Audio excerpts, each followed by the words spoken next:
Far East Broadcasting Company Philippines, in partnership with Green Hills Christian Fellowship Ortigas, bring you a message from the Word of God.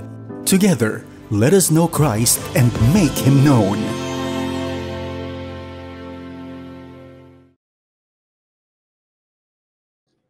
Mga kapatid, ang title po ng ating mensahe sa hapong ito ay ang Sagradong Sikreto ni Kristo Jesus. Sagradong Sikreto ni Kristo Jesus. At katulad ng ating binasa, ito po ay makikita natin sa Ephesians chapter 1, chapter 3, verses 1 through 13.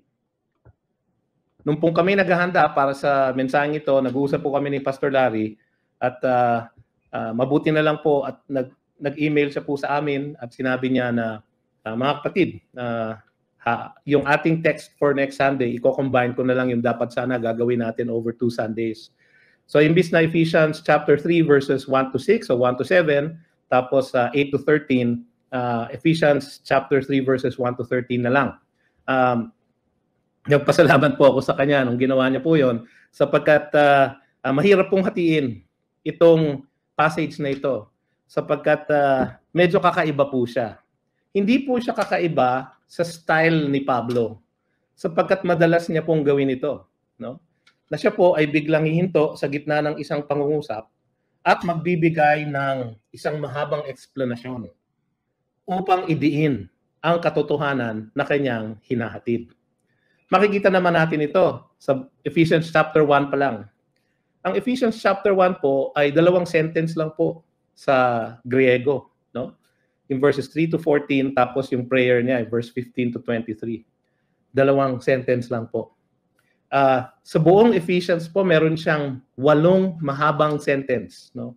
Nakatulad nito na ating pag-aaralan ngayong hapong ito. Mapapansin ninyo na nag-uumpisa siya sa verse 1, "For this reason, I, Paul," sabi niya, "a prisoner of Christ Jesus, on behalf of you Gentiles." Tapos kung mapapansin niyo po sa inyong mga Biblia, kung ang ESV po ang hawak niyo, merong hyphen, merong dash. No? Yung buong section po na yon, magmula sa verse 2 hanggang sa verse 13, ay isang mahabang pangungusap lang sa Greek. No? At makikita niyo na actually, itutuloy niya yung kanyang naputol na sentence sa verse 14. Kasi ulitin niya po, "For this reason." No? So inumpisahan niya yung chapter 3 sa "for this reason", tapos mananalangin na po siya. Alam po natin mananalangin siya kasi pagdating sa verse 14, nanalangin siya. Sabi niya, "For this reason, I bow my knees before the Father." Paano natin malalaman na ito nga ay interruption? Sapagkat, babasahin po ninyo sa original language yung sentence, "For this reason, I, Paul, a prisoner of Christ Jesus, on behalf of you Gentiles." So meron na pong subject yung sentence. Wala na pong susunod. Walang verb. May noun, walang verb.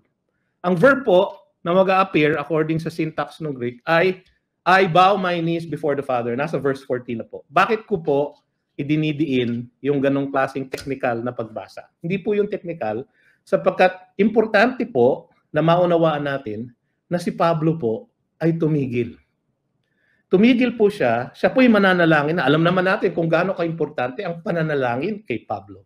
Ang kanyang ministeryo sa lahat sa atin ay ang pangangaral ng salita ng Diyos, tapos po ay panalangin. Pagbigay ng katotohanan, tapos pananalangin sa Diyos na ating maunawaan yung katotohanan kanyang ibinigay. Kaya po, kung mapapansin nyo, doon sa chapter 2, nagbigay siya ng napakalawak, napakalalim na mga katotohanan. Kaya po pagkatapos ng chapter 2, at sa totoo lang po, wala naman po kasing chapter divisions doon sa original text. Kaya po tuloy-tuloy po yan. So yung chapter 2 nagfo-flow through siya sa chapter 3. At dito po sa umpisa ng chapter 3, siya ay mananalangin. Pero siya ay tumigil. Mapapansin po natin dito po sa liham niya na ito, ang pinakatema niya ay ang iglesia, ang kapatiran ng mga mananampalataya. Ang position of the believers, no, in the church ay nasa chapter 1, 2, and 3. Ang practice ay nasa 4, 5, and 6. No? Sabi nga nila, ang doctrine ay nasa 1, and 2, and 3. Ang discipline ay nasa 4, 5, and 6. Ang wealth of the believer ay nasa chapters 1, 2, and 3. Tapos ang works of the believer ay nasa chapters 4 and 5. Tapos ang warfare of the believer ay nasa chapter 6. Yan po ang ilang mga balangkas ng buong aklat ng Ephesians. Pero makikita po natin ang central theme niya ay ang unity of the church. Ang pagtataguyod, pagbuo, paglago ng iglesia ng Panginoong Hesukristo. Nag-uumpisa kung papaano niya pinili ang bawat miyembro nito magmula pa sa umpisa ng lahat. Before the foundations of the world, sabi niya sa verse 4 na chapter 1. Doon niya po inumpisahan. Tapos pinakita niya kung paano niya unti-unting binuo ang iglesia. Kaya nga sa chapter 2, nakita natin kung paano niya pinagsama yung mga those who are afar off and those who are near. Yung mga Hudyo at mga Hentil. Na kailanman na hindi nagtitipon, ngunit pinagkaisa ni Kristo Jesus sa kanyang pagdating at sa kanyang pagbigay ng kanyang buhay sa krus. Mga kapatid, ito po ang makikita natin sa tekstong ito. Makikita natin sa ating teksto sa hapong ito ang dakilang katotohanan tungkol sa sagradong sikreto ni Kristo Jesus na kanyang ipinahayag sa pamamagitan ng isang abang lingkod na naging bihag, hindi ng Roma, kundi ng kanyang kalooban, ng kalooban ni Hesukristo para sa mga Hentil, upang ang lahat ay maligtas at makasama sa katipunan ng kanyang mga hinirang para sa kanyang kaluwalhatian. Ganun po ang ending po ng kanyang ginawa, para sa kanyang kaluwalhatian. Makikita po natin to sa apat na katotohanan. Ang una po ay ito, ang katiwala ng sikreto ni Kristo. Ang katiwala. Sino ba ang katiwala? No? Makikita natin una sa lahat na siya ay nakakulong dahil sa kalooban ni Kristo para sa mga Hentil. Tignan po ninyo yung verse 1. Ang sabi sa verse 1, for this reason, nagumpisa po si Paul. Inulit niya po yung for this reason sa verse 14. Dahil po doon talaga po nagko-continue yung kanyang pangungusap. For this reason, ang binabalik po tayo noon sa kanyang katotohanang binigay sa chapter 2 verses 19 to 22. Dahil sa pagkakaisa ng mga Hudyo at ng mga Hentil sa iisang templo at tahanan ng Diyos, dahil sa pagliligtas na nakamit ni Kristo Jesus para sa lahat sa atin na mananampalataya sa Kanya. For that reason. Yung reason po na yon ay ang pagkakaisa ng kapatiran ng Diyos kasama ang mga Hudyo at mga Hentil. Yun po ang reason. Because of that reason. Dahil po doon sa katotohanan yon. No? Sabi niya, I, Paul, a prisoner of Christ Jesus on behalf of you Gentiles. Sabi niya, I, Paul. So, in-identify po niya kung sino siya. Alam na po natin yun kasi in-identify niya yung sarili niya sa chapter 1, verse 1. Siya po ang sumulat nitong letter na ito. Si Paul po ay naging pastor ng church at Ephesus for 3 years, ayon sa Acts 19. Si Paul, ang sabi niya dito, a prisoner of Christ Jesus on behalf of you Gentiles. Alam niyo, si Pablo ay nakulong dahil sa kanyang pagsunod sa utos sa kanya ni Kristo Jesus na dalhin ang ebanghelyo sa mga Hentil.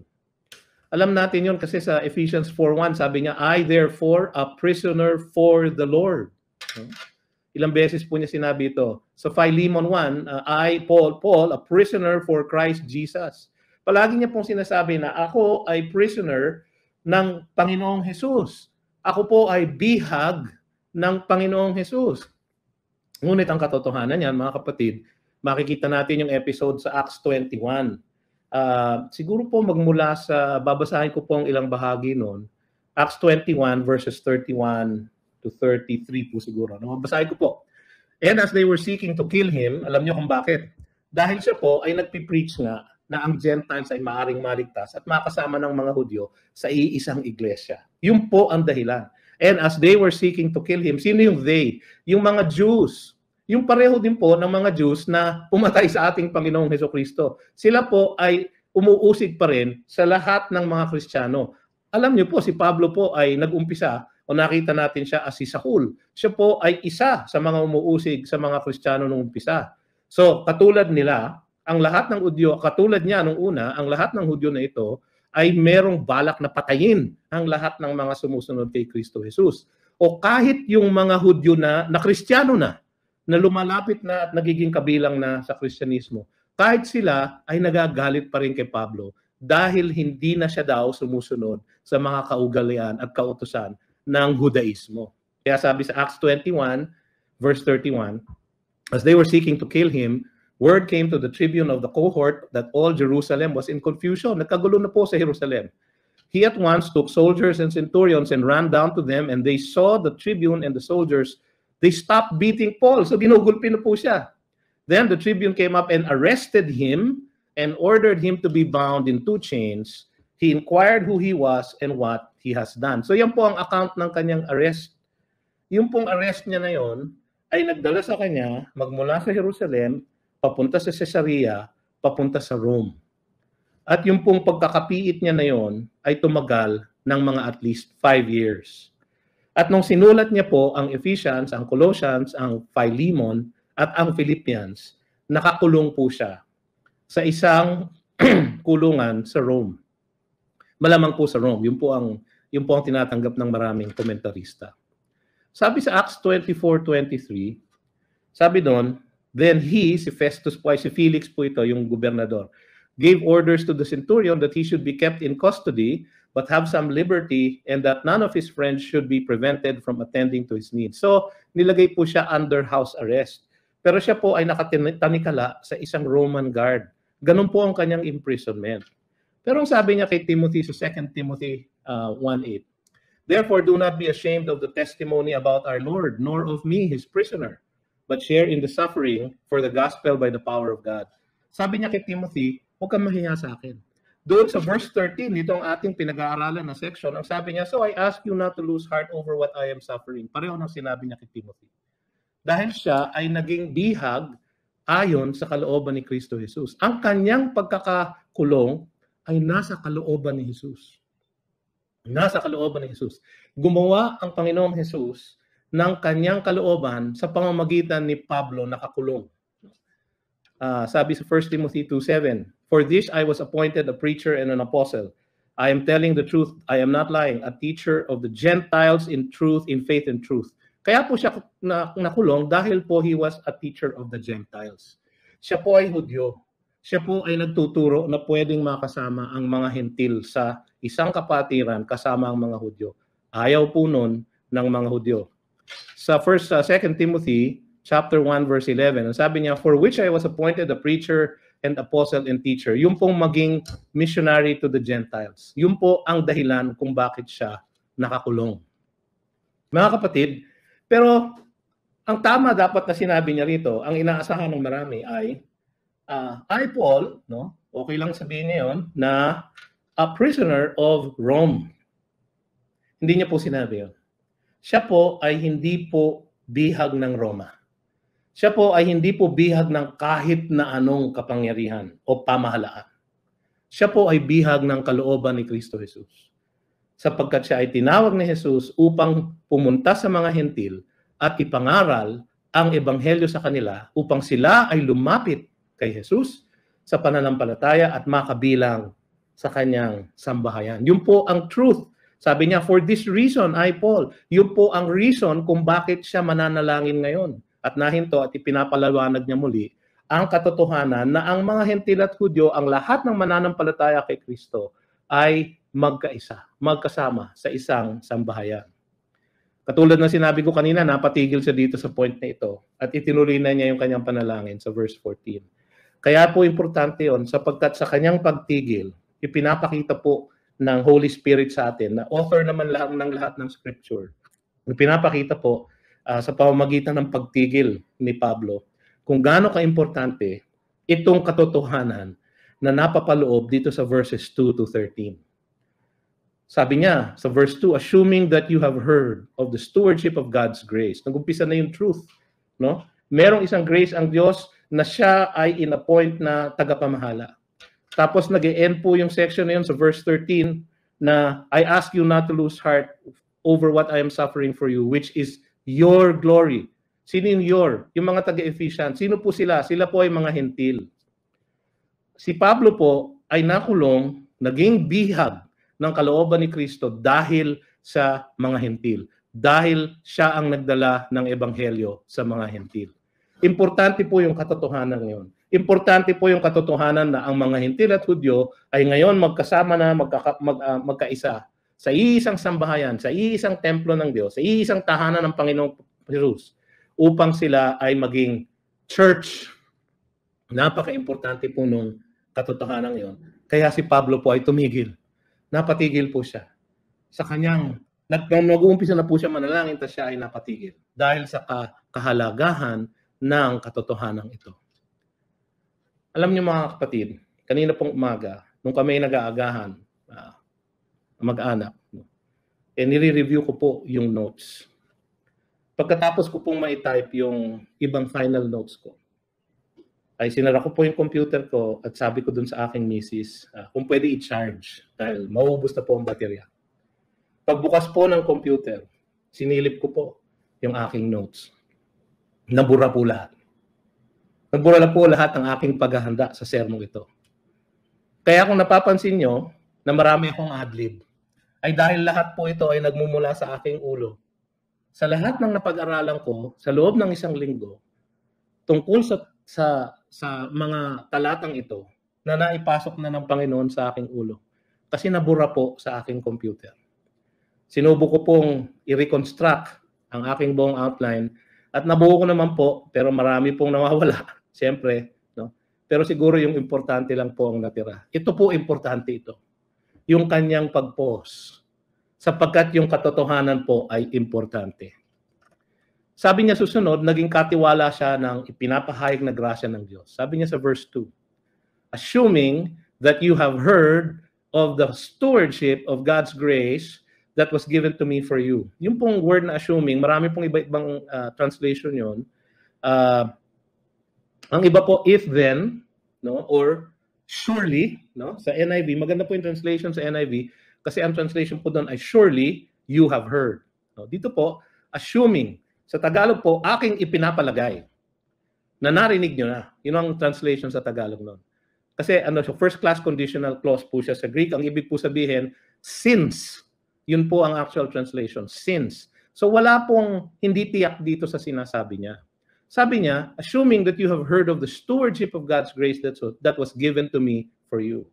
So ako, si Pablo, nakakulong ako dahil sa inyo, iniisip ko at natitiyak ko na inyo nang narinig. Tinitiyak ni Pablo na narinig na ng mga Ephesians ang pagkakatawag sa kanya ng Panginoon para sa isang stewardship of God's grace. Kaya niya sinabi yon sapagkat sabi nga niya, ako'y nakakulong on behalf of you Gentiles. Kaya siya napaisip. Tapos tumigil siya. So sa pagpapatuloy ng kanyang kaisipan, ang naisip niya, sasabihin niya, tinitiyak ko naman mga kapatid, aking ipinapalagay na narinig nyo na na ako'y tagapamahala ng grasya ng Panginoong Diyos. So yun po ang sinasabi niya dito. Sa mga salitang ito, tinitiyak ni Pablo na narinig na ng mga taga-Efeso ang pagkakatawag sa kanya ng Panginoon para sa isang stewardship of God's grace. Maganda po yung term na yon. Sa ibang translation, dispensation of God's grace. No? Ang word po na nakalagay doon, isang favorite word ko po sa Biblia. Oikonomia. No? Oiko is household. Nomia is manager, nomos. No? Household manager. No? Kaya ko po ito paborito sapagkat ito pong oikonomia sounds like ekonomiya. Hindi po ba? No? Yan po ang aking profesyon. Ako po ay economist. Oikonomos. Household manager. No? Yan po ang ibig sabihin niyan. Siya ay, sabi dito, oikonomiya charis hoteos. Tagapamahala ng grasya ng Diyos. Siya po ay dispenser. Yung flight steward po, hindi ba sa aeroplano? Hindi naman po nagluluto yun. Nagbibigay lang ng pagkain sa inyo. Kung kayo kakain na sa aeroplano. Siyang tawag po sa kanya, steward. Ganun po ang mga steward nun. Kaya sa 1 Corinthians 4:1, ang sabi ni Pablo, this is how one should regard us. So mga apostol, yung mga elders, yung mga preachers, yung mga prophets. This is how one should regard us as servants of Christ, no? Napakaganda po ng salitang yun, servants of Christ. Yung salita po na yun, hindi po duloy, hindi po diakonos, kundi huperetes. Yung pong pinakamababang alipin. Yung po ang tingin niya sa kanilang mga preachers or mga apostles or missionaries. Servants of Christ and, sabi niya, stewards of the mysteries of God. Oikonomia of the mysteries of God. 1 Corinthians 4:1. Isa rin po yan sa mga favorite verses ko. Ang sabi po roon, moreover, it is required of stewards o ekonomiya that they should be found faithful. Pansinin niyo po, hindi found skillful, or hindi found intelligent, or hindi found powerful. Hindi po. Faithful lang po ang hinihingi ng Diyos. Ganun din po ang sense ng, ng steward nung nagbigay po ng parable ang ating Panginoon sa Luke chapter 12, verse 42. Sabi doon, and the Lord said, who then is the faithful and wise manager o economos, no? Whom his master will set over his household to give them their portion of food at the proper time. Ganun po yung faithfulness ng isang steward. Siya po ang nagbibigay ng pagkain sa tamang oras, sa tamang sangkap, sa tamang laki, size. So, siya po ay tagapamahala, taga-dispense, taga-hatid, taga-bigay ng God's grace. Yung God's grace po na yon ay napapaloob sa gospel. Sapagkat ang gospel ng ating Panginoong Jesus, ang tawag po doon, the gospel of grace. No? Nakakatuwa pong isipin, si Saul po noon, na isang debotong Hudyo. Alam po natin yun.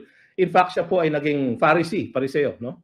Na umuusig sa mga Kristiyano noong unang panahon, ay tinawag ng Panginoon at binago upang maging tagahatid ng ebanghelyo sa lahat ng mga ibang bansa. So, siya pa, no? So, kung maalala nyo sa Old Testament, meron po doong propeta na si Jonah. Naalala nyo si Jonah yung pinakasutil at pasaway na propeta. Ayaw niya pong magpunta sa mission field kahit na tinatawag siya ng Panginoon. Kasi ang pupuntahan niya ay Nineveh, mga hentil.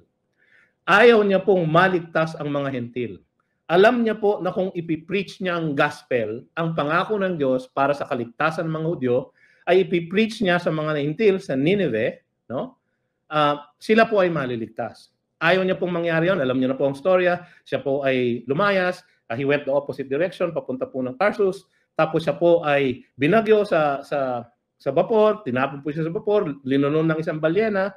At siya po ay sinuka muli ng balyenang yun. Kahit na po ganong katigas ang ulo niya, nung kanyang ibinigay mabuting balita ng kaligtasan sa Nineveh, na-convert po ang buong syudad.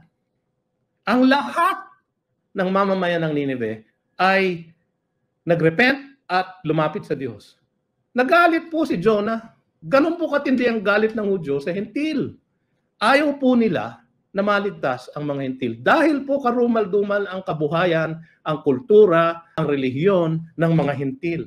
At ayaw na ayaw nilang mabahiran sila ng mga hentil. Kaya nga po nakakulong si Pablo dahil ang paratang sa kanya, dinala niya si Tropimo na isang Ephesian sa templo. Hindi po totoo yun. Yun po ay paratang lang. Kaya sabi ng mga mamumuno sa Church of Jerusalem, gumawa ka ng mag-participate ka sa isang vow. Mga kapatid, ganun po sila kagalit. Si Saul po, nung siya po ay Saul pa, ganun po siya kagalit, pero siyang tinawag ng Diyos para maghatid ng mabuting balita ng kaligtasan, ng sagradong sikreto ni Kristo Jesus sa mga hentil. Siya pa po ang pinadala. Nakakatuwa po, makikita natin yung storya, di ba? Sa Acts chapter 9 verse 15, ang sabi ng Panginoon kay Ananias, doon po sa magtatanggal ng kabulagan ni Pablo. Kasi binulag po siya ng Panginoon sa daan papunta sa Damasco, hindi ba? At siya po ay pinapunta sa Damasco at doon po ay tinawag ang isang lingkod ng Panginoon na si Ananias at siya po ang sinabihan ng Diyos. Sabi, go, for he is, si Pablo po, he is a chosen instrument of mine to carry my name before the Gentiles. To carry my name before the Gentiles. Yun po ang calling ni Pablo. Siya na debotong Hudyo. Siya na nagalit sa mensahe ng Kristyanismo na nagpapasok ng mga hentil sa loob ng kapatiran ng Israel. Siya pa mismo ang tinawag ng Diyos. Sabi sa kanya ng Panginoon sa Acts 22:21. And he said to me, siya po ay nagbibigay ng patotoo. Ang sabi niya, ang kinuwento niya, ang sabi ng Panginoon sa kanya, go, for I will send you far away to the Gentiles. Yun po ang kanyang calling. Sa chapter 26 ng Acts, verses 9 to 11. No? Babasahin ko po ito. Maganda pong kwento to. Sabi ni Pablo, I myself was convinced that I ought to do many things in opposing the name of Jesus of Nazareth, and I did so in Jerusalem. I not only locked up many of the saints in prison after receiving authority from the chief priests, but when they were put to death, I cast my vote against them. Si Stephen po, isa po ron. And I punished them often in all the synagogues and tried to make them blaspheme, and in raging fury against them, I persecuted them even to the foreign cities. Pero binago po siya ng Diyos. Sabi po sa Acts 26, verse 15, nung kanyang nakainkwentro ang Panginoon sa daan sa Damascus, sabi sa kanya ng Panginoon, I am Jesus, whom you are persecuting. Acts 26:15. But rise and stand upon your feet, for I have appeared to you for this purpose, I to appoint you as a servant and witness to the things in which you have seen me and to those in which I will appear to you, delivering you from your people and from the Gentiles to whom I am sending you. Para anong gagawin niya? To the Gentiles, I am sending you, sabi ng Panginoon, yun ang testimonyo niya. To open their eyes so that they may turn from darkness to light and from the power of Satan to God, that they may receive forgiveness of sins and a place among those who are sanctified by faith in me. Kasama po ang mga Hudyo doon. Kaya po nagagalit sa kanya ang ibang Hudyo. Sabi ni Pablo sa kanyang testimonyo, therefore, O King Agrippa, I was not disobedient to the heavenly vision, but declared first to those in Damascus, then in Jerusalem and throughout all the region of Judea, and also to the Gentiles, that they should repent and turn to God, performing deeds in keeping with their repentance. For this reason, the Jews seized me in the temple and tried to kill me. Yun po ang dahilan. Nakakatuwa pong isipin na ang isang katiwala ng grasya ng Diyos, ang pinili ng Panginoon na maghahatid ay isang kaaway ng grasya ng Diyos. Dito niyo po makikita ang kapangyarihan ng Panginoon, ang kapangyarihan na magbago ng buhay ng kagandahang loob ni Kristo Jesus. Ang sabi sa verse 3, how the mystery was made known to me by revelation, as I have written briefly. Sabi niya, alam niyo, kayong mga taga-Epeso, na itong sikreto na ito ay binigay sa akin ng Panginoon, ibinigay niya sa akin by revelation. Ang sagradong sikreto na pinapahayag ni Pablo ay tinanggap niya bilang isang revelasyon mula sa Panginoon Diyos. Di ba sabi ni Daniel nung siya ay Nebuchadnezzar sa chapter 2, na naginip si Nebuchadnezzar. Ang sabi ni Daniel, but there is a God in heaven who reveals mysteries. At tunay nga na ni-reveal ng Panginoon ang panaginip ni Nebuchadnezzar at doon niya pinakita ang buong history ng sanlibutan. Sa Galatians 1:12, sabi ni Pablo, for I did not receive it from any man, nor was I taught it, but I received it through a revelation of Jesus Christ. Sabi niya sa Galatians 2:2, I went up because of a revelation and set before them, though privately before those who seemed influential, the gospel that I proclaim among the Gentiles, in order to make sure I was not running or had not run in vain. Kaya dito po, at maalala niyo po, dito sa verse 3 ng Ephesians, sinasabi niya na yung tinanggap kong mensahe na halos ikamatay ko na, ay dahil ganito na lang kung gaano siya kahalaga, dahil ito po ay isang revelasyon ng Panginoong Jesus sa akin. Ito ay naituro na niya. Nabanggit niya kanina, sabi niya doon sa verse 3, as I have written briefly. So sabi niya, nasabi ko na to sa inyo. Sinabi na nga niya sa Ephesians 1:9, making known to us the mystery of His will.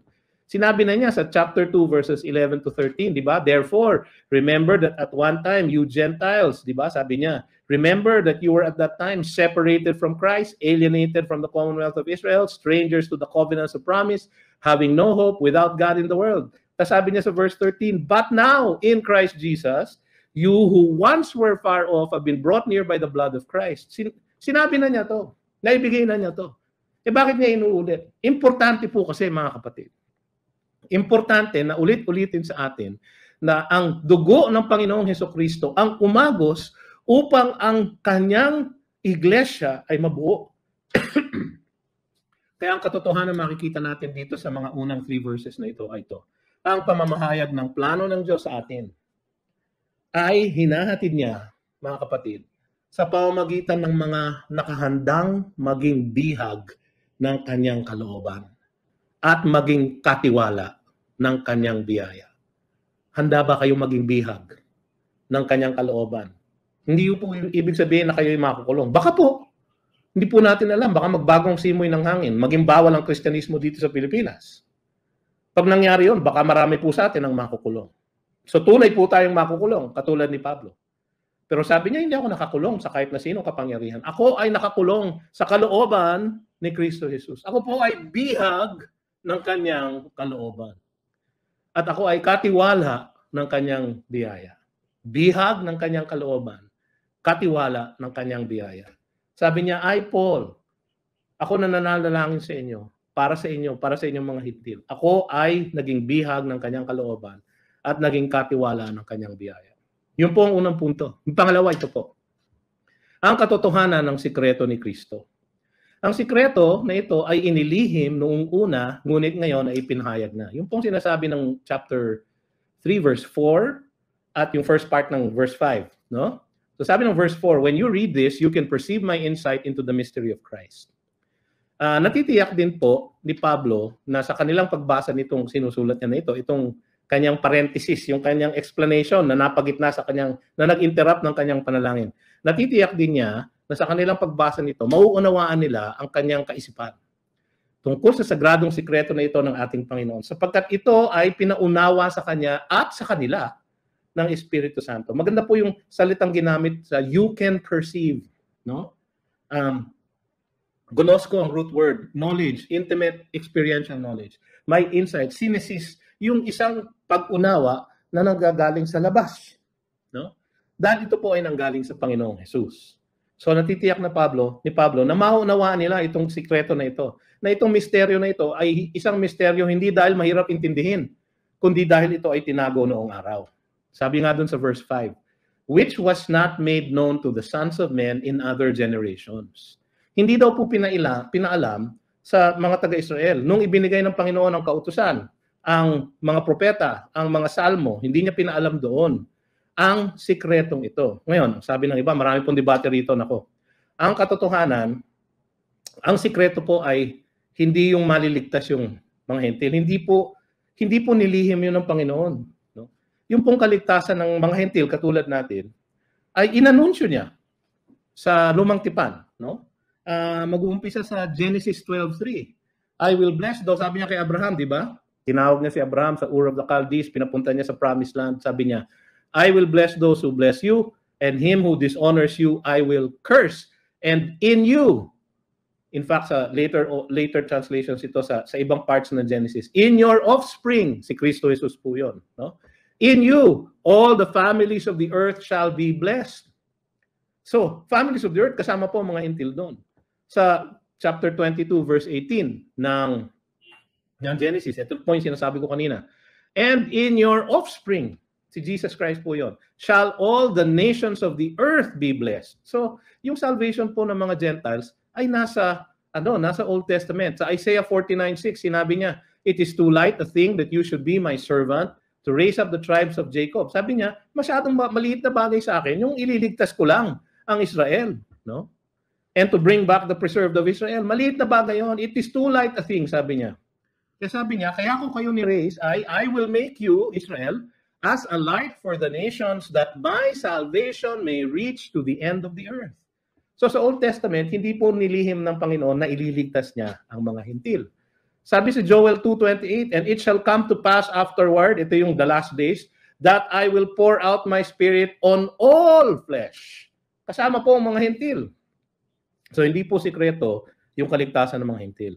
Ang sikreto po, at yung pagliligtas ng ibang mga lahi, ay mula sa ibang bansa, ay idineklara pa ng ating Panginoong Jesus at kanyang mga apostol. Hindi ba naalala nyo kung kayo po sumusunod sa ating RGCF, sa ating devotional series, no, sa John. Sabi ng Panginoon, sa John chapter 10, verse 16, and I have other sheep that are not of this fold, and they will listen to my voice. So there will be one flock, one shepherd. O meron na siyang pasaring doon, na ang kanyang mga tupa, whether sa sheepfold ng Israel o sa sheepfold ng ibang bansa, ay pag-iisahin niya, one flock, one shepherd. So meron na po siyang pasaring doon. Acts chapter 2 verse 39, si Peter po, sa kanyang Pentecost sermon, sabi niya, for the promise is for you, yung mga taga-Israel, and for your children and for all who are afar off, everyone whom the Lord our God calls to himself. All who are afar off. Sabi ni Pablo kanina sa chapter 2 verse 11, verse 17, sila who were afar off were brought near. Yun po ay katuparan nung sinabi ni Peter sa Pentecost sermon niya, all who are afar off, whom the Lord our God calls to himself. Sila po ay magiging kabahagi ng mga ligtas. Ang sikreto po ng sagrado ay yung katotohanan tungkol sa pagkakaroon ng iglesia na puno ng mga hentil ang hindi pinaalam sa mga propeta ng lumang tipan. Kaya ang naging impression ng mga Hudyo sa kanilang relihiyon, kami ay chosen people. Kami ay may priority. Sa isang banda, totoo yun, sila po ay may priority sa kaharian ng Panginoon dito sa lupa. Sila po ay pinili, sila po ay hinirang, dapat nga po missionary people sila to bring the light of my salvation unto the ends of the earth, sabi ng Isaiah 49:6. Pero hindi po nila nagawa yon. So doon, nawala po yung priority nila. No? So sa kanilang kaisipan, kami ang priority, kami ang preferred nation. No? Merong concept niyan sa diplomasya, most preferred nation. So sila po, yun ang kanilang kaisipan. Kaya po galit na galit sila kay Pablo na pinapangaral niya nakasama ang mga hentil. So ito sabi ni Pablo, when you read this, maintindihan niyo ito. Ito ay hindi naman, yung kaligtasan ng mga hentil ay hindi naman itinago sa lumang tipan. Ngunit itong sikreto na ito ang tinago. Ano yun? Ang pagkakaisa ng lahat ng mananampalataya sa iisang katawan ni Kristo dahil sa Ebanghelyo. Yun po ang sikreto ni Kristo Jesus. Sagradong sikreto ni Kristo Jesus. The mystery of Christ, no? Sa second half ng verse 5, sabi niya doon, as it has now been revealed to His holy apostles and prophets by the Spirit. No? Katakot-takot pong debate ang nangyari doon po sa word na as it has now been revealed. Ang dami pong debate, hindi ko na ho ikikwento sa inyo. No? Pero maraming debate po sa tamang interpretasyon noon, nung katagang yon, as it now has now been revealed. As it has now been revealed. So parang sinasabi ng iba, dati hindi talaga, wala talagang sinabi ang Diyos. Pero meron nga dahil pinaalam niya na ililigtas niya ang mga hentil. Ang sabi naman ng iba, as it has now been revealed in the way that He reveals it now. Sa paraan ng kanyang revelasyon ngayon, hindi ganoon noon. No? Ang tama pong interpretasyon dito siguro, pinakaangkop, ay makikita natin doon sa parallel verse, sa Colossians 1:26. Ito yung parallel verse. Ito po yung Colossians kasi, tsaka ang Ephesians ay sabay po sinulat halos. Kaya medyo parallel ang kanilang message. No? So sa Colossians 1, umpisahan ko po sa verse 25. Sabi doon, of which I became a minister according to the stewardship from God that was given to me for you to make the word of God fully known. Pareho nung verse 3 and 2. No? Pareho. Verse 26, Colossians 1, the mystery hidden for ages and generations, but now revealed to His saints. Dito po malinaw. Dito po malinaw. Na dati, itong sikreto na ito na ang mga Hudyo at Hentil ay magkasama sa isang church ay isang hidden na secret. No? The mystery hidden for ages and generations, but now revealed to His saints. Sinabi po ni Pablo to sa Romans 16:25 and 26. Nung siya ay nagbibigay ng benediction doon, sabi niya, now to Him who is able to strengthen you, according to my gospel and the preaching of Jesus Christ, according to the revelation of the mystery that was kept secret for long ages, but has now been disclosed through the prophetic writings, has been made known to all nations according to the command of the eternal God to bring about the obedience of faith. At yung pong secret na po yun, yung mystery po na yun, ay sabi nga sa Colossians, Christ in you, the hope of glory. That's a mystery. No? Sabi sa Ephesians 5 later on, yung mystery ng church, pagiging parang husband and wife. Christ and the church, husband and wife. That's a mystery. Yung po ay hindi ipinakita sa Old Testament. Hidden. No? Ngayon po ay ipinakita sa New Testament. Verse 6 po, nandoon po yung summary ng mystery.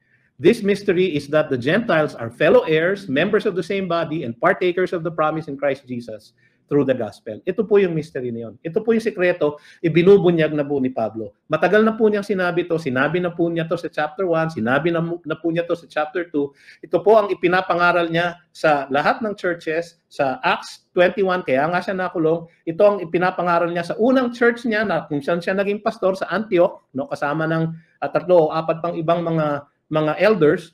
Ito po ang pinapangaral niya ng matagal. Ito po yung mystery na ang Gentiles are fellow heirs. Maganda po yung pagkakalatag niya nitong verse na to, no? Sapagkat meron pong pagdidiin, may emphasis. Merong pagdidiin si Pablo sa mga salitang ginamit niya dito. Sus kleronomos, fellow heirs. Sus somos, fellow members of the same body. Sus metokos, fellow partakers, no? Sus, no? Meron po yung salita po na yon sa Griego ay ang ibig po sabihin fellow, magkasama, magkatali, magkaputol, no? Fellow heirs, fellow members, fellow partakers. Meron pong emphasis. Bakit? Sapagkat importante pong ma-stress ang biyayang pagsasalusaluhan ng mga miyembro ng sambahayan ng Panginoon. Ang lahat ng mananampalataya kay Kristo, merong karapatan sa biyayang ipinangako ni Kristo Jesus sa pamamagitan ng kanyang ebanghelyo. Sabi niya, fellow members, partakers of the promise in Christ Jesus through the gospel. Ito po ang mystery na hindi matanggap ng church noon. Ito po ang mystery na ang mga hentil ay kasama. Naalala niyo sa Acts chapter 10, sino ang tinawag ng Panginoon upang magpunta sa mga hentil? Acts chapter 10, si Peter, hindi ba? Karoon siya ng panaginip, sinundo siya ng mga tauhan ni Cornelius. Siya ay nagpunta sa kay Cornelius, ibinahagi niya ang buting balita ng kaligtasan, tumanggap si Cornelius ang kanyang buong sambayan, at sila po ay dinapuan din ng Espiritu Santo at nangusap sa iba't ibang lingwahe. Katulad na nangyari sa kanila sa Pentecost. So binalita yan ni Peter sa Acts chapter 11, no? Na ito ay nangyari kay Cornelius na isang Roman centurion. Isang hentil. Hirap na hirap din si Peter na tanggapin yon, ngunit kanyang ipinagdiwang nung sila ay maligtas. Ganyan din po tayo dapat. Ang isikretong inilihim ng Diyos noong unang panahon ay ang pagkakaisa sa iisang katawan ng lahat ng mananampalataya, Hudyo man o hentil, kay Kristo Jesus dahil sa kapangyarihan ng kanyang ebanghelyo. Dahil sa kapangyarihan. Sabi niya, partakers of the promise in Christ Jesus through the gospel. Ang gospel po ang may kapangyarihan. Sabi ni Pablo sa Romans 1, di ba? For I am not ashamed of the gospel because it is the power of God. Ito ang kapangyarihan ng Diyos for the salvation of the Jews and the Gentiles also. So kahit doon sinabi niya, naiisang katawan na lang sila. Yun po ang sikretong inilihim ng Panginoon nung past ages, ngunit kanyang ibinunyag niya ngayon sa New Testament upang maipanghalat. At yun na nga ang ipinangangaral at ipinahayag ni Pablo at ng mga ibang apostol sa buong sanlibutan. At kaya nga sila inusig dahil doon. Meron pong pangatlong katotohanan sa ating pong teksto sa hapong ito. Ang kahihinatnan ng sikreto ni Kristo. Para saan ba lahat ito? No? Kaya nag-umpisa si Pablo ulit sa verse 7. Sabi niya, ginawa akong abang lingkod sa kagandaang loob ng Diyos at sa kapangyarihan ng Diyos. So makikita natin yun sa verses 7 and 8. Sabi sa verse 7, of this gospel. Pagkatapos niya sabihin na tayo ay fellow partakers of the promise of Christ through the gospel. Sabi niya, of this gospel. Itong ebanghelyo na ito, itong mabuting balita na kaligtasan ito. Dahil dito, ginawa akong minister. Of this gospel, I was made a minister, diakonos, according to the gift of God's grace, which was given to me by the working of His power. To me, though I am the very least of all the saints, this grace was given. Yung pong sinabi niya doon sa verse 8, to me, though I am the very least, ano po yun? Superlative on superlative. Yung pong sinabi niya, least, wala na pong liliit pa sa least. Sabi niya, I am lesser than the least. Si Pablo po, ganyan po siya. Ganyan ang tingin niya sa sarili niya dahil nung una po, siya po ay isang naging taga-usig ng iglesia. At marami siyang pinakulong, marami siyang pinapatay. Dahil sa pananampalataya kay Jesus. Siguro iniisip niya pagdating niya sa langit, makikita niya lahat yung mga pinapatay niya yun. No? Ano na lang ang mukhang ipapakita niya? Siguro yung iniisip niya. Sa lahat po na nagkasala sa atin, sa Panginoon, mabigat po yung ganong kaisipan. So naunawaan ko po si Pablo. Kaya palagi niya sinasabi, I am the sinner of whom I am the chief. I am the foremost. Sabi niya, ako ang pinakamalalang makasalanan. At dito sinasabi niya, ako, who is the very least of all the saints. Sa lahat ng niligtas ng Diyos, ako ang pinaka least. Yung po ang kanya sinabi rito. This grace was given. Hindi po niya nakamit, hindi po niya na-deserve. This grace was given. Kaya sabi niya, I was made a minister. Siya po ay ginawang minister. Diakonos. Ang plano ng Diyos ay nakasagandig sa gospel ni Kristo. At si Pablo ay ginawang diakonos, lingkod, utusan, waiter. Yun po ang mga translation niyan. Hindi ayon sa kanyang galing, kundi ayon sa gift of God's grace. 2 Corinthians 3:6, who has made us sufficient to be ministers of a new covenant, not of the letter, but of the Spirit. For the letter kills, but the Spirit gives life. So Ephesians 4:1, I therefore, prisoner of the Lord, urge you to walk in a manner worthy of the calling to which you have been called, with all humility and gentleness and patience, sabi niya. So Ephesians 5:18, and do not get drunk with wine, for that is debauchery, but be filled with the Spirit. Sapagkat yun po ang pinagmulan ng grasya ng Diyos sa kanyang buhay. Siya po ay tinawag, kahit na siya po ay the very, very, very, very least of all the saints. Mga kapatid, kapag kayo may kasala na sa Panginoon, at kayo ay pinayagan niyang maglingkod pa rin sa inyo, napakalaki pong grasya, no? Hindi ko pong maipaliwanag sa inyo. Ngunit yung mga nasa hukay na at kinuha pa, yung basura na ay ginawa pang maayos na gamit. Ganun po ang feeling ni Pablo. Ako ay ginawa niyang lingkod. Dahil itong gospel na ito ay napaka-importante. At ang ministeryong ito na ay kanyang naisasagawa, hindi dahil sa kanyang kalakasan, kundi sa kalakasan ng Panginoon. Sabi ng verse, by the working of His power. By the working of His power. Sa Ephesians 1:19, ang nananalangin si Pablo, sabi niya, and what is the immeasurable greatness of His power toward us who believe, according to the working of His great might. Yan po ang kapangyarihan ng kanyang ministeryo. Wala po siyang qualification dahil siya po ay the very, very least of all the saints. Wala po siyang kakayahan, kaya binigyan siya ng kapangyarihan. Sa Colossians 1:29, sabi niya, for this I toil, yung gospel, yung pag-present ng mga sinners, mature in Christ, sabi niya, for this I toil, struggling with all His energy. For this I toil, struggling with all His energy, that He powerfully works within me.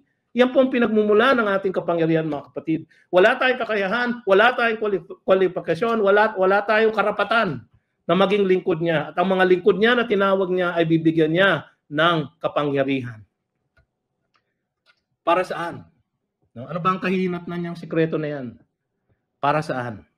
Upang ipahayag ang kaligtasan kay Kristo at maitanghal sa iglesia ang karunungan ng Diyos sa buong kalangitan. Yun po ang layunin. Yun po ang kahinatnan. Yun po ang end game. Sabi niya sa verse 8, to preach to the Gentiles the unsearchable riches of Christ. Unsearchable. Ang word po, hindi matrace, hindi makapat. Hindi, ang isa pang word na ginamit, unfathomable, hindi masisid sa lalim, no? Unsearchable. Sa totoo lang, mga kapatid, ang kayamanan ng katotohanan ng kaligtasan kay Kristo ay hindi natin kayang hanapin. Kaya ito ay ibinunyag sa atin. Kaya ito ay ni-reveal sa atin sapagkat ito hindi natin kayang unawain. Kaya ito ay ini-reveal sa atin because they are unsearchable. At yan ang kanyang paglilingkod, to preach to the Gentiles the unsearchable riches of Christ and to bring to light for everyone what is the plan of the mystery hidden for ages in God who created all things, so that through the church the manifold wisdom of God might now be made known to the rulers and authorities in the heavenly places. Mga kapatid, ang ministeryo ni Pablo ay ideklara at ipangaral ang sagradong sikreto na ito, na sa pamamagitan ng Ebanghelyo ay maipagsasama ni Kristo sa iisang kapatiran ang lahat ng mananampalataya sa Kanya, Hudyo man o Hentil. Ang sikretong ito ay hidden for ages in God who created all things. Inilihim ng Diyos sa naunang panahon, ngunit Kanyang ibinunyag sa tamang panahon. Ayon sa Kanyang soberenyang plano. Bakit? Siya ang tagalikha ng lahat ng bagay. Who created all things? So maaaring tanong ng iba, bakit na tinago noong una? Ganyan ang ating Panginoon. Alam niya na hindi maunawaan, alam niya na hindi matatanggap. Kaya nagpakita muna siya ng mga anino at ng mga larawan upang ma-introduce yung kanyang kaligtasan, yung kanyang pangako. At kung ang mga nanampalataya naman noong unang panahon ay nanampalataya doon sa mga pangako niyang yon, sila po ay ligtas. Sapagkat ang kaligtasan ay by faith pa rin. Kanya pong ibinunyag ito sa ating panahon sapagkat tayo may mas malaking responsibilidad ngayon. Meron po ba siyang karapatan na gawin yun? He is the God who created all things. Kaya yan po binasa ko nung nag-open tayo ng worship. I am God and there is no other. Ang layunin ng plano na ito ay upang, sabi niya, through the church, the manifold wisdom of God might now be made known to the rulers and authorities in the heavenly places. Yung po ay mga anghel, mga demonic forces, mga spiritual beings. Ang kapatiran ng mga naligtas ng Diyos ayon sa kanyang mayamang kahabagan at kagandahang loob ang magtatanghal ng dakila niyang karunungan sa buong kalangitan. Yun po ang kanyang layunin. Yun po ang kahihinatnan ditong pagbunyag ng sikretong ito. Sinabi na niya ito sa Ephesians 1:9-10, making known to us the mystery of His will according to His purpose which He set forth in Christ as a plan for the fullness of time, sa tamang panahon, to unite all things in Him, in Christ, things in heaven and things on earth. Anong purpose ng kanyang pagliligtas? Anong purpose ng iglesia na kalipunan ng kanyang mga niligtas? Di ba sabi niya sa Ephesians 1:12, so that we who were the first to hope in Christ might be to the praise of His glory. Yun po ang kahihinatnan, ang kanyang kalwalhatian. Ang pamamahayag ng nakaliligtas na ebanghelyo ay sa pamamagitan ng mga abang lingkod. Yung mga walang halaga, yung mga walang karapatan, yung mga walang kakayahan, yung mga walang kapangyarihan. Upang maitanghal ang kadakilaan ng Diyos sa paglago ng kanyang mga hinirang sa iglesia. So kahit na walang kakayahan, kahit na walang kapangyarihan, malalago ang kanyang iglesia, lalaganap ang kanyang iglesia, magiging mature ang kanyang mga hinirang dahil sa kanyang kapangyarihan para sa kanyang kaluwalhatian. Yan po ang kahihinatnan. Pangapat at huli, ano ang kaaliwan nitong sikreto ni Kristo na ito para sa atin? Una, para tayo magkaroon ng tapang sa ating paglapit sa Panginoon. Sabi niya sa verse 11 and 12, this is according to the eternal purpose that He has realized in Christ Jesus our Lord, in whom we have boldness and access with confidence through our faith in Him. Paulit-ulit si Pablo dito sa Ephesians, in whom, in Him, in Christ Jesus, in Christ Jesus, in Christ Jesus. Sa Kanya meron tayong boldness, tapang. Meron tayong access, meron tayong pagpasok sa Kanyang presensya with confidence through our faith in Him. So dapat tayo magkaroon ng tapang.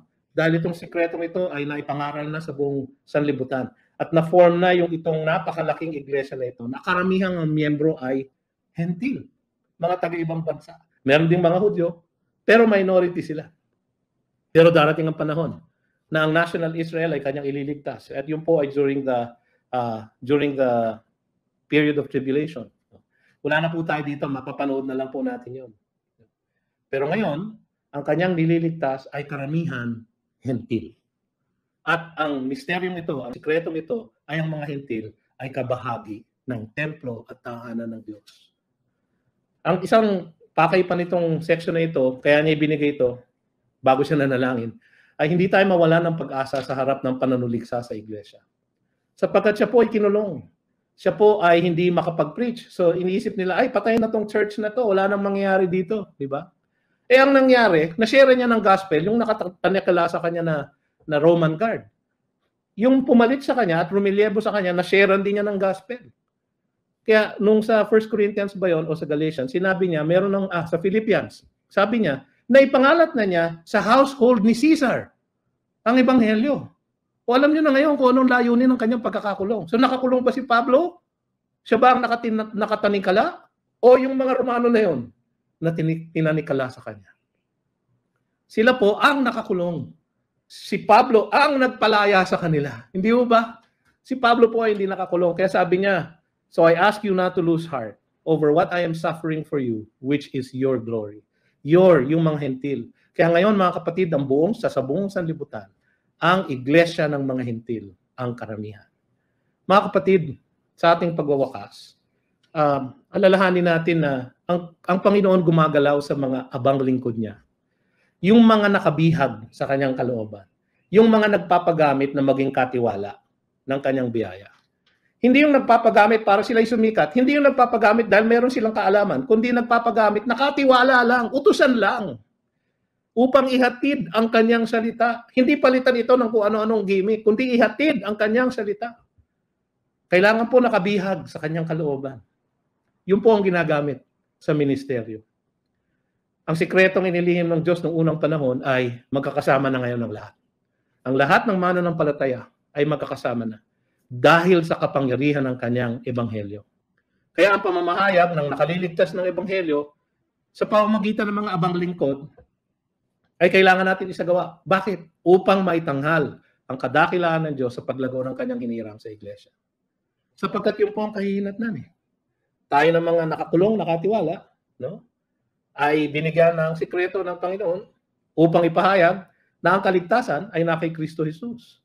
At sa paglago ng iglesia ay binibigyan papuri ang karunungan ng Diyos. Ang halaga ng katotohanan na ito sa atin ay ang pagkakaroon natin ng katiyakan. Sa ating kaugnayan sa Diyos, tayo po ay ligtas. Tayo po, siya po ay nananahan sa ating kalagitnaan at kaaliwan sa ating paglahok sa ministeryo. Hindi po tayo dapat nanghihina sa ating paglahok sa ministeryo. Kung minsan po talaga nakakapanghina. Kung minsan po maraming sakit, maraming alalahanin, maraming mga challenges, maraming mga problema. Kaya sabi ni Pablo, so I ask you not to lose heart over what I am suffering for you, which is your glory. Dahil hindi tayo dapat masiraan ng loob. Mga kapatid, ito po ang dakilang sikreto ng ating Panginoon. Hindi na po sikreto ngayon. Maluwag na po nating pwedeng ipahayag ang katotohanan na kay Kristo Jesus, tayo ay may kaligtasan at tayo ay kaanib ng kanyang buong sambahayan. Tayo po ay manalangin. Panginoon, marami pong salamat sa inyong mensahe sa amin ngayong hapong ito. Pagpalain niyo po ang inyong salita sa aming puso't isipan upang ito ay mailabas namin at maipamuhay sa araw-araw naming mga buhay. Nawa, bigyan niyo kami ng lakas ng loob na ibahagi itong sikretong ito. Itong mabuting balita na ito, Panginoon, na nagbubuo kayo ng isang sambahayan na puno ng mga Hentil at Hudyo at sino man na mananampalataya sa inyo. At maaaring yung mga kaanib na yan ay nasa aming kapaligiran, nasa aming pamamahay, nasa aming barangay, nasa aming kumpanya, nasa aming eskwelahan. O Diyos, gamitin niyo kami ng mga abang lingkod. Ibihag niyo kami, Panginoon, sa inyong kalooban upang aming may pahayag ang sagradong sikreto na ito na ngayon ay mabuting balita na ng kaligtasan para sa kalwalatian ng inyong iglesia. Ito nawa ang mangyari sa aming mga buhay, Panginoon, sa pangalan ni Jesus. Amen. You've just heard a message from the Word with Green Hills Christian Fellowship Ortigas in partnership with Far East Broadcasting Company Philippines. We hope you can join us next week. God bless you.